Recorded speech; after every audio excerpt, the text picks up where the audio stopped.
सभी राष्ट्रवादियों का स्वागत है पॉलिटिकल बज़ में।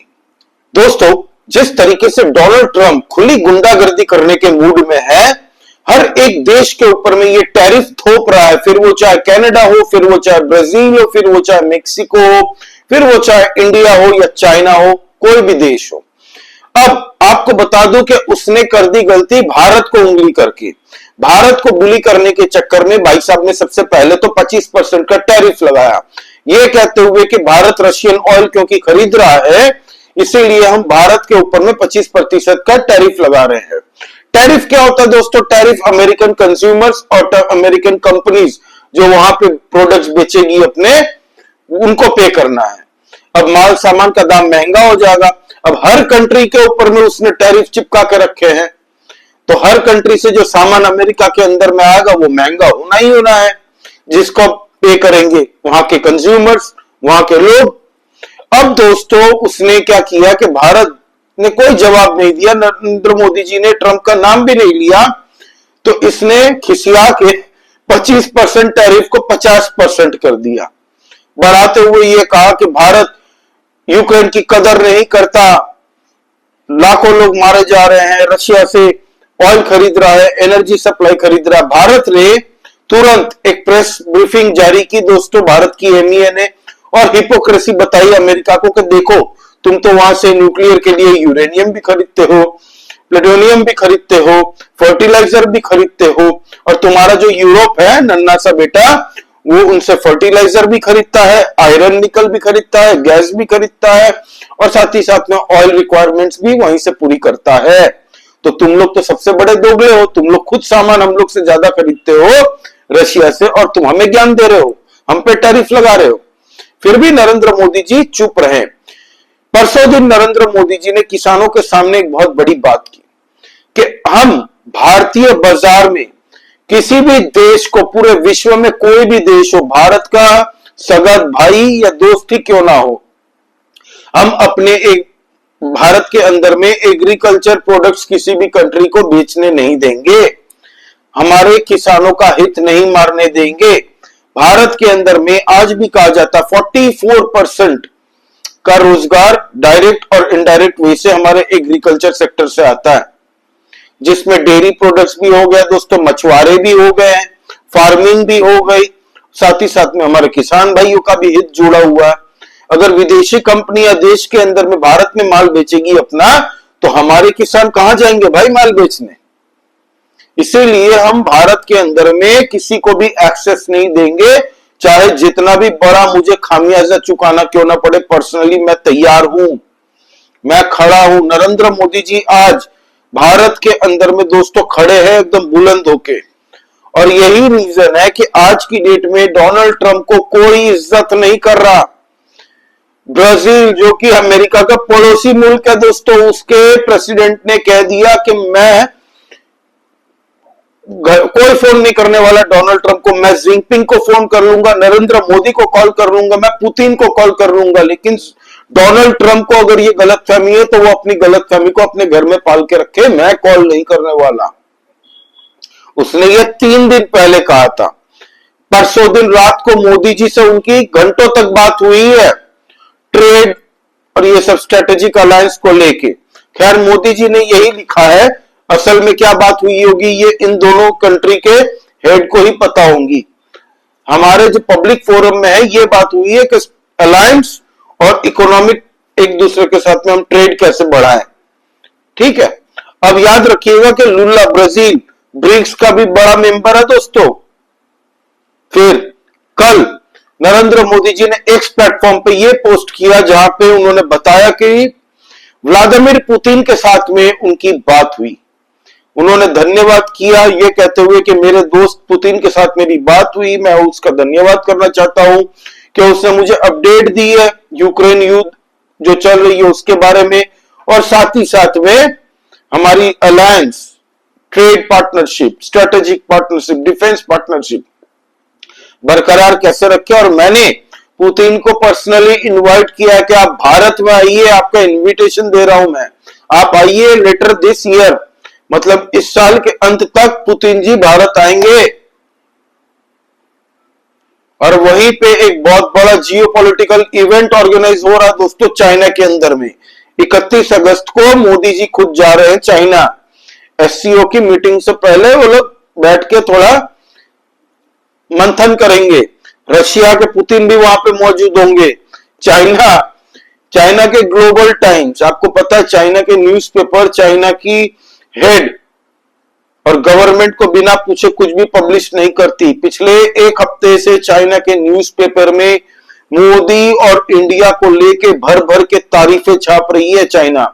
अमेरिका को आंखें दिखा रही है कि शर्म कर लो अमेरिका, तुम लोग भारत और चाइना के बीच में ये जो प्रॉब्लम क्रिएट करने की कोशिश करती है ना तुम्हारी वहां की मीडिया और न्यूज़पेपर्स, कि चाइना और भारत के बीच में सब कुछ ठीक नहीं है, चाइना चाहता है भारत के अंदर में ये कर दे, भारत चाहता है चाइना के अंदर में ये कर दे, हमारे बीच में प्रॉब्लम क्रिएट करने की कोशिश मत करो। दूसरी बात, ग्लोबल टाइम्स ने यहां तक कह दिया कि तुम टैरिफ का डंडा दिखाते हो ना, भारत टिका है, भारत एक स्वतंत्र देश है, भारत ने सही डिसीजन लिया है और तुम हमारी मंसूबों को डिगा नहीं सकते। आपको बता दूं कि 1990 के दौर में दोस्तों एक आरआईसी का और गठन हुआ था और इसका गठन करने वाले रशिया के फॉर्मर प्रेसिडेंट येवगेनी प्रिमाकोव जी इनका नाम था, उन्होंने किया था। लेकिन आरआईसी की मीटिंग होती रहती थी रशिया, इंडिया, चाइना, ठीक है। अब 2020 में ये जो गलवान का इंसिडेंट हुआ उसके बाद में ये ठंडा पड़ गया आरआईसी का मुद्दा। अब आरआईसी पुनर्जीवित हो रहा है, रशिया लीड ले रहा है, पुतिन कह रहा है कि एक बार मोदी जी यस कर दो, रशिया, इंडिया और चाइना एक हो गए तो पूरा ये नेटो का अलायंस उसके सामने बच्चा दिखेगा, बच्चा। यूरोप, वेस्टर्न कंट्रीज मुंह देगा पैंट में, क्योंकि अब तक क्या करते थे ये लोग, एकता बना के दोस्तों पूरे वर्ल्ड में रूल करते थे। 1925 में एक अमेरिकन थे या यूरोपियन थे, बहुत बड़े इंटेलेक्चुअल आदमी थे, इन्होंने एक पोस्ट किया था दोस्तों उस वक्त में 1925 में। ये पोस्ट देखिए आप, इसमें लिखा था, देखिए तस्वीर देखिए आपको सब समझ में आ जाएगा, पढ़ने की कोई जरूरत नहीं है। आपको पता है कैसे अफ्रीकन कंट्रीज भारत के अंदर में इन अंग्रेजों ने लूटा है, लोगों पे अत्याचार किए हैं। अफ्रीकन कंट्रीज से तो दोस्तों उठा उठा के स्लेव बना के अमेरिका में बेचा जाता था, यूरोप में बेचा जाता था। अफ्रीकन काले लोगों को दोस्तों, एक ट्राइब को वो लोग टारगेट रेशियल स्लर्स करते थे, उनको टारगेट करके नौकरों की तरह बेचा जाता था। भारत के अंदर में भी लोगों को गुलाम बना के रखा था, गुलाम की तरह काम करवाते थे, भारतीयों का मजाक उड़ाते थे ये लोग। तो 1925 में भाई साहब ने प्रेडिक्शन किया था कि आने वाले वक्त में यही अफ्रीका, यही भारत इन वेस्टर्न कंट्रीजों को अपने अंडर लेगा और इन लोगों को इनकी औकात दिखाएगा। और देखिए 1925 में भाई साहब की दूरदृष्टि देखिए कैसी होगी कि आज वो बात सच हो चुकी है ऑलरेडी। भारत डिग नहीं रहा है उनके सामने। भारत बोलता जो उखाड़ सकते हो उखाड़ ले, 50% ले और 50% लगा दे। भारत के अंदर में जो माल भारत के मैन्युफैक्चरर्स प्रोडक्ट बना के बेचते थे अमेरिका में, वो अब कह रहे हैं कि हम अपना माल सामान किसी और कंट्री में, अफ्रीकन कंट्रीज में बेचेंगे। और क्योंकि ब्रिक्स में अफ्रीका भी है, ब्राजील भी है, तो अब आपस में इन लोगों का समझौता ये हो चुका। अफ्रीका बहुत बड़ी मार्केट है दोस्तों, पूरा अफ्रीका इतना बड़ा कॉन्टिनेंट है, इतना बड़ा मार्केट है कि वेस्टर्न कंट्रीज वहीं पे जाके अपना कमांड चलाने की कोशिश करती है। तो अब अफ्रीकन कंट्रीज भी कह रही है कि हम आपस में ही क्यों एक दूसरे का माल ना बेचे, वेस्टर्न कंट्रीज की हमें जरूरत ही नहीं है भाई।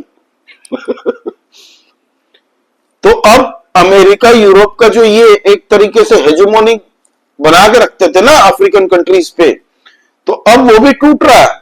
अफ्रीका भी इज्जत नहीं करता अमेरिका की, ब्राजील भी नहीं करता, मेक्सिको भी नहीं करता, कनाडा भी नहीं कर रहा। आज ये हालत हो गई है अमेरिका की कि यूरोपियन कंट्रीज के कुछ मेंबर्स भी दोस्तों ट्रंप को नहीं पसंद कर रहे हैं कि पागल वागल हो गए क्या।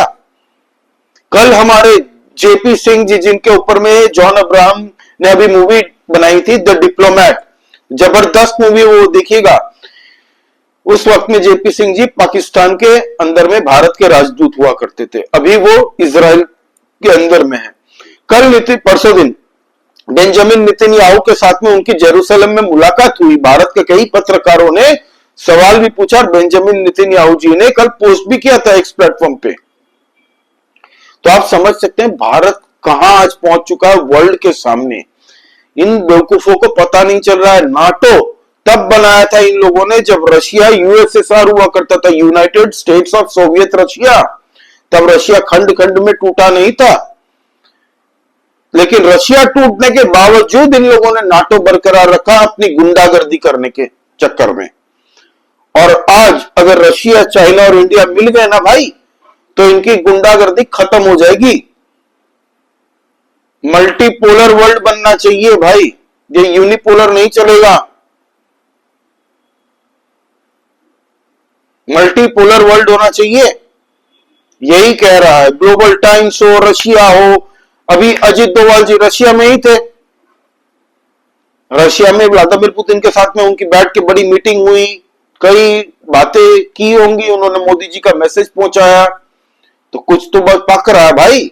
इस खेमे में जितने भी कंट्रीज है, यकीन मानिए अगर ये 3 बड़े कंट्री एक हो गए ना, तो इस सबसे शांति वाला एरिया हो जाएगा एशिया।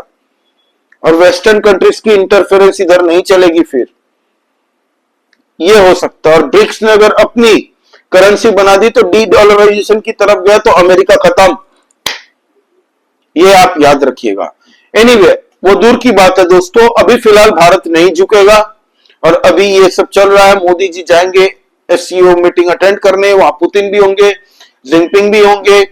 24-25 तारीख को अमेरिका से टीम आ रही है ट्रेड निगोशिएट करने के लिए भारत के सामने, और आप देखिएगा झुक के दंडवत प्रणाम करेंगे ये लोग आके।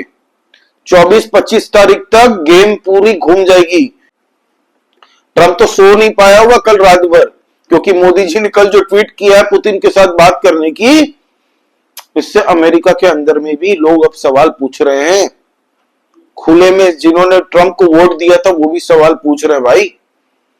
तो ये है दोस्तों अब तक की अपडेट। आपका इस बारे में क्या कहना, प्लीज कमेंट करके बताइए, लाइक कीजिए इस वीडियो को। एंड जय श्री राम। सभी सनातनी और राष्ट्रवादी भाइयों को रक्षाबंधन की सभी को हार्दिक बधाई। जय श्री राम।